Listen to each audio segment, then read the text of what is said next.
विपक्ष का निशाना है वही संस्था जो चुनाव की ईमानदारी की गारंटी मानी जाती है। आरोप है कि वोटर लिस्ट से लोगों को गायब किया जा रहा है और विपक्ष अब मुख्य चुनाव आयुक्त की कुर्सी हिलाने की भी धमकी देने लगा है। लेकिन सवाल यह है कि ये लड़ाई लोकतंत्र को मजबूत करने के लिए है या फिर विपक्ष अपनी हार का बहाना गढ़ रहा है। अब जरा सोचिए, महाभियोग जैसी भारी भरकम बात विपक्ष के एजेंडे में अचानक कैसे आ गई? असल में शुरुआत की कांग्रेस अध्यक्ष मल्लिकार्जुन खड़गे ने। मतदान का हक हमको संविधान ने दिया है, उसको छीन लेने का किसी का अधिकार नहीं है। और इलेक्शन कमीशन हमको धमका रही है और डरा रही है और ये कह रही है आप एफिडेविट दो।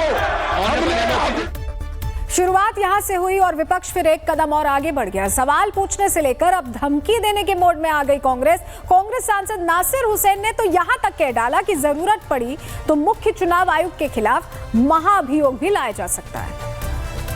कि ट्रांसपेरेंट तरीके से फ्री एंड फेयर इलेक्शन के लिए जो सवालें उठाए जा रहे हैं, जो लोगों के दिल में जो आशंकाएं हैं, जो लोगों के दिल में डाउट्स हैं, जो डिस्क्रिपेंसीज और जो एनोमलीज बताया गया अलग अलग देश भर में, लोग वीडियोस डाल रहे हैं, लोगों को कह रहे हैं कि ये देहांत हो गए, उनके इलेक्टोरल लिस्ट से नाम हटाए गए, लेकिन वो देखा गया है कि वो लोग आके मीडिया के सामने कह रहे हैं हम जिंदा हैं।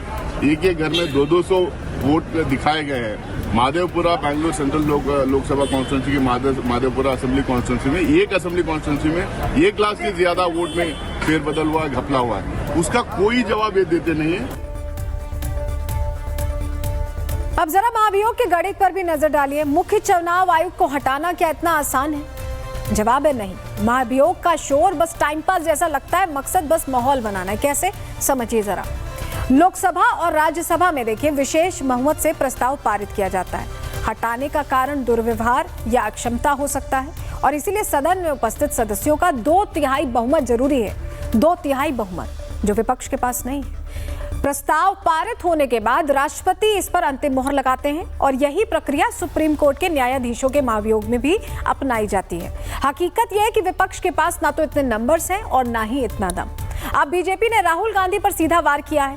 बीजेपी कह रही है कि आरोप लगाना, अफवाह फैलाना और फिर भाग जाना, यही विपक्ष की नई रणनीति बन चुकी है। टेक्निकल विषय पे इलेक्शन कमीशन ने विस्तार से जवाब दिया, मगर जो ना समझे उसको समझाया नहीं जा सकता है। जो ना समझे वो अनाड़ी ही है। ये अपने आप को खिलाड़ी समझते हैं मगर वो हैं अनाड़ी और कुछ नहीं उनका होने वाला है। अब देखिए, ये उस प्रकार के खिलाड़ी हैं जो बैटिंग करने से खुद बैटिंग कर लेता है और जब बॉलिंग की नौबत आती तो भाग जाता है। उस प्रकार का आचरण इनका हो चुका है। आरोप लगाओ और भाग जाओ, फिर दूसरा आरोप लगाओ, फिर भाग जाओ। ये आरोप लगाने वाले, अफवाह फैलाने वाले, झूठा नैरेटिव तैयार कराने वालों का एक समूह बन चुका है। ये संसद नहीं चलाना चाहते, सड़कों पर और ये लोकसभा के सामने आकर झूठे नैरेटिव के आधार पर ये शोर मचाते हैं। देखिए, राहुल गांधी से जब हलफनामा मांगा गया तो कांग्रेस बौखला गई। अब प्रमोद तिवारी कह रहे हैं कि जो दस्तावेज राहुल ने दिखाए वो तो खुद चुनाव आयोग के ही हैं, फिर एफिडेविट क्यों? यानी सीधे शब्दों में कांग्रेस ये मानने को तैयार ही नहीं है कि आरोप लगाने वाले को सबूत भी देना पड़ता है। मैं उनसे सीधे कहना चाहता हूँ, माफी तो आप मांगो देश से, जो उस पद की गरिमा को आपने गिराया है। आप मुझे एक बात का जवाब दो कि जब लीडर ऑफ द अपोजिशन, एक पार्टी का अध्यक्ष रहा व्यक्ति बोल रहा हो राहुल गांधी, तो उसको आप एफिडेविट देने को कह रहे हो, जबकि वो डॉक्यूमेंट आप ही के। दूसरी तरफ अनुराग ठाकुर और पात्रा कह रहे हैं, सत्ता पक्ष के, तो उनसे कहने की हिम्मत नहीं पड़ रही है। अब इस जंग में यादव परिवार भी कूद पड़ा है। यानी विपक्ष का हमला पारिवारिक मोर्चा बन चुका है, जहां तर्क से ज्यादा भावनाएं और आरोपों की राजनीति दिखाई दे रही है। जिस समय ये आरोप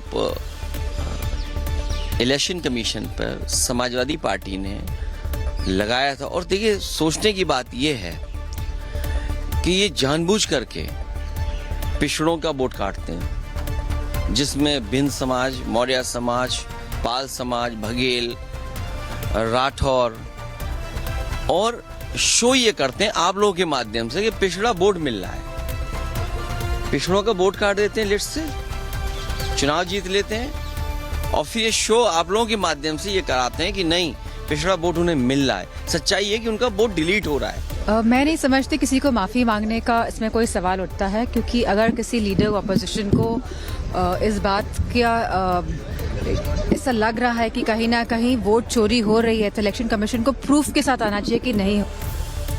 देखिए, सवाल सीधा है कि संसद का समय जनता के मुद्दों पर लगेगा या नेताओं की हार जीत के हंगामे पर। आयोग पर सवाल, महाभियोग की धमकी और सदन में शोर शराबा, लेकिन असली मुद्दा कहीं पीछे छूट गया। आखिर राहुल गांधी और विपक्ष का यह हमला चुनाव आयोग की जवाबदेही का सवाल है या फिर आने वाले चुनावों के लिए बनाई जा रही एक नई रणनीति का हिस्सा? ये समझने की जरूरत है।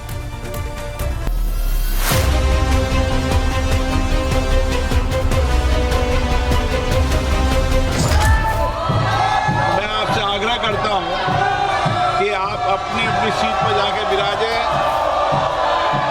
ये प्रश्नकाल है, जितनी जोर से आप सदन में उठता ये शोर और स्पीकर के ये बोल इस बात के सबूत हैं कि मॉनसून सत्र अंत के करीब आ पहुंचा है, लेकिन हंगामा जारी है। आपको जनता ने आलम कुछ यूं है कि अगर कोई पूछे कि सदन में आज क्या हुआ, तो जवाब मिलता है कि हंगामा हुआ है। साल 2014 से 2025 के बीच लोकसभा की कुल 1450 घंटे की कार्रवाई हंगामे, वॉकआउट और नारेबाजी की भेंट चढ़ चुकी है। लोकसभा की कार्रवाई का कुल 32% समय इस हंगामे में बर्बाद हुआ, जो यूपीए सरकार के मुकाबले 5% ज्यादा है। पिछले 11 सालों में लोकसभा की कुल 1450 घंटे की कार्रवाई बर्बाद होने से 2175 करोड़ रुपए का नुकसान हुआ है। विपक्ष ने सदन को हंगामे का अड्डा बनाकर रख दिया है, तो जनता जवाब पूछेगी कि सदन में आम इंसान से जुड़े मुद्दों की जगह नेता अपने मुद्दे क्यों भुना रहे हैं। दरअसल मुद्दा राहुल गांधी का है। साफ साफ कहें तो मुद्दा राहुल गांधी की बार बार होती हार का है, और इसका ठीकरा अब राहुल गांधी इलेक्शन कमीशन पर फोड़ रहे हैं। राहुल गांधी अपनी हार के लिए चुनाव आयोग को जिम्मेदार मानते हैं, और राहुल गांधी की छत्र छाया में खड़ा विपक्ष आरोप लगा रहा है कि बीजेपी चुनाव आयोग के साथ मिलकर वोटर लिस्ट के साथ चुनाव और सत्ता की चोरी कर रही है। हालांकि जिस वक्त राहुल गांधी ये आरोप लगा रहे थे, उस वक्त कर्नाटक की कांग्रेस सरकार के एक मंत्री ने कह दिया कि अगर ऐसा है तो कर्नाटक में इसके लिए खुद कांग्रेस जिम्मेदार है। बाद में इस मंत्री को इस्तीफा देना पड़ गया। कांग्रेस और विपक्षी दल लगातार चुनाव आयोग पर निशाना साध रहे हैं। राहुल गांधी ने हाल ही में एक प्रेजेंटेशन के जरिए आयोग पर वोटर्स की सूची में धांधली और बीजेपी को फायदा पहुंचाने का आरोप लगाया था। राहुल गांधी की इस पीपीटी पर जमकर बवाल मचा, और इस पीपीटी का जवाब चुनाव आयोग ने प्रेस कॉन्फ्रेंस से दिया।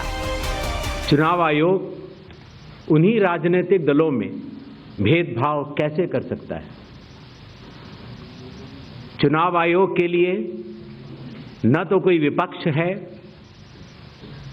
न तो कोई पक्ष है, सब समकक्ष हैं। हलफनामा देना होगा या देश से माफी मांगनी होगी, तीसरा विकल्प नहीं है। आपके माध्यम से मैं ये भी कहना चाहता हूं, अगर 7 दिन में हलफनामा नहीं मिला तो इसका अर्थ ये सारे आरोप निराधार हैं कि एक पीपीटी देकर, जो कि चुनाव आयोग के आंकड़े नहीं हैं।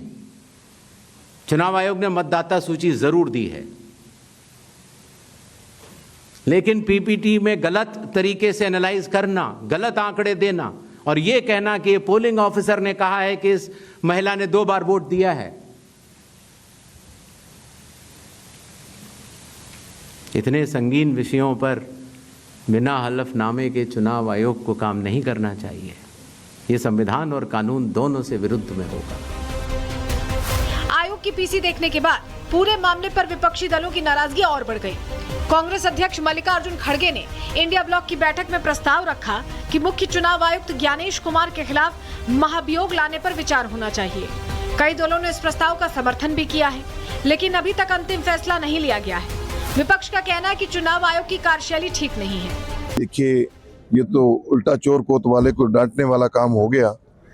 दोष आपके ऊपर लगे हुए हैं कि आपने चोरी करवाई है वोट की, डबल वोट बनाई, 4 वोट बनाई है, जरूरत से ज्यादा एक एड्रेस के ऊपर 80 100 वोट बनी। दोष तो आपके ऊपर है, जांच तो आपकी होनी चाहिए। संसद का विरोध, सदन का विरोध, सेना का विरोध, संवैधानिक संस्थाओं का विरोध, सनातन का विरोध, अब स्पेस का भी विरोध, शुभांशु शुक्ला का भी विरोध। राजनीतिक विश्लेषकों का मानना है कि विपक्ष चुनाव आयोग पर हमलावर रहकर 2026 के आम चुनावों से पहले माहौल बनाना चाहता है।